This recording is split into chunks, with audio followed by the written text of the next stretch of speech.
جو ملکہ سبا جیسے ہی حضرت سلیمان علیہ السلام پر ایمان لائی اور حضرت سلیمان علیہ السلام کو اس نے یہ کلمات کہے، اور وہ کلمات قرآن میں ذکر ہیں، قالت ربی انی ظلمت نفسی واسلمت مع سلیمان للہ رب العالمین۔ اس نے کہا اے میرے اللہ، میں نے اپنی جان کے ساتھ ظلم کیا ہے، میں حضرت سلیمان علیہ السلام کے رب پر ایمان لاتی ہوں۔ اور سورۃ النمل میں ان کا تذکرہ جو ہے ملکہ بلقیس اور حضرت سلیمان علیہ السلام کا جو تذکرہ ہے سورۃ النمل میں آیت نمبر 16 سے لے کر آیت نمبر 44 تک موجود ہے۔ اور سورۃ السبا کے اندر بھی جو ہے ان کے اللہ کے نبی حضرت سلیمان علیہ السلام نے جو ہے ان کے ہوائیں تابع کر دی تھی اللہ نے، اور اللہ نے ان کی ایک دن کی منزل جو ہے ایک مہینے کی مسافت کے برابر،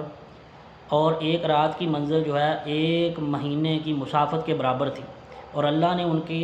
ایسے جنات ان کو جو ہے ان کے تابع کیے تھے جو بڑی بڑی فصیلیں محلات تیار کرتے تھے،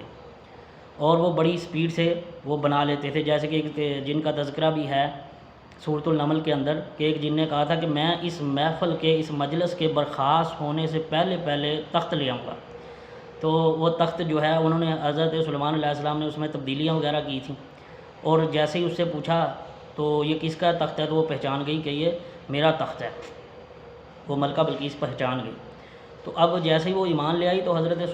بعض مفسرین کہتے ہیں کہ وہ حضرت سلیمان علیہ السلام نے ملکہ بلقیس سے شادی کر لی تھی، لیکن ایسی کوئی پکی پیٹنٹ روایت احادیث کی جتنی بھی احادیث مبارکہ کی کتب ہیں ان کے اندر کہیں بھی یہ ذکر نہیں ہے کہ انہوں نے حضرت سلیمان علیہ السلام نے ان سے شادی کر لی تھی۔ لیکن اتنا تذکرہ ضرور ہے کہ حضرت سلیمان علیہ السلام کی جو بیویاں تھیں ان کا تذکرہ اللہ کے رسول صلی اللہ علیہ وسلم نے کیا ہے، اور بخاری شریف میں وہ احادیث مبارکہ موجود ہیں کہ حضرت سلیمان علیہ السلام نے 90، 100، 70 یا 60 اس طرح مختلف روایات امام بخاری لے کے آئے ہیں۔ ایک روایت کے مطابق